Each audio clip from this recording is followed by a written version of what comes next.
Okay, let's talk about how I just saw the first movie of 2024 and the new Blumhouse/Universal movie, Night Swim.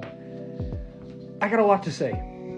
So basically, if you don't know what this movie's about and you're just now learning about it from watching my video and you have not read the plot synopsis, it's basically about a family that moves into a house with a haunted pool. That's literally all it's about. And the dad is a former MLB player, and he has some type of disease. It really didn't specify what disease it was. But, and then in comes the haunted pool. And I'm honestly I can't say much without giving it away. I really don't want to. I'm trying to think about it right now. It's kind of hard, but yeah, we've seen this movie a million times. The dialogue is actually surprisingly good. Like, I was honestly shocked about that. Because usually especially horror movies, when movies come out in January, you know they're not any good. You know they're just getting dumped. And the studios have no faith in it at all. But the dialogue was actually surprisingly good.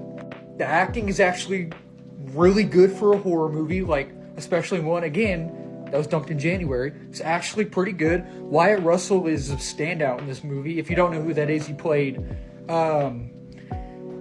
what's his face in Falcon Winter Soldier. I can't think of the character's name. It's been a long time since I've seen that show. But y'all know who I'm talking about. And which I actually need to start watching, so look out for reviews for this. But Monarch, the Legacy of Monsters show, he did a really good job. I really, really enjoy his character in this movie. There are a bunch of like suspenseful moments and scary scenes where I was like, whoa, like I was actually like, okay, this is actually kind of creepy. But I mean, that was most of the time, but there were, of course, for some person weren't scary at all. The entities in this movie, the demons, whatever you want to call them, they look stupid. They weren't even really, I mean, they were a little freaky, but I mean, we've seen this movie a million times. I know I already said that a minute ago. But this movie is like a mixture of like Insidious, The Conjuring, Annabelle, Lights Out. You get where I'm going. We've seen this movie tons of time. It's very, very generic. It's not as predictable as I thought it would be, but it's still super generic. The story isn't so bad. I already explained to y'all what the story is. And again, like I said, I don't want to go into it deep because I'm afraid I'm going to give something away. But the story isn't so bad. It's actually decent in a way for a horror movie, but it's not something I would watch again. Like, it really isn't. I mean, it's okay, but you know what I mean. The thing is, too, it's actually really bloody for a PG-13 movie, and I was honestly not expecting that. But if they had a little bit more blood in this movie, they honestly could have made it rated R. They really could.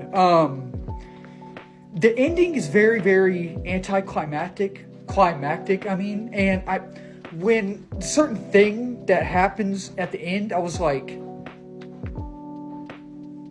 they really honestly didn't have to do that. But whatever, that's how they made the movie. So, and I really, really wanted to love this movie. Like, love it. I really did. Because it's the first movie of 2024. And plus, I want to love every movie I see, y'all. I really do. And the thing is, like at the very opening scene, the very first opening scene of this movie is how it sets up the plot, and it's not a bad opening scene. It's a really good opening scene. It sets the tone. But then after that, and the characters were great in this. I really liked the chemistry between the parents and the kids. I really did.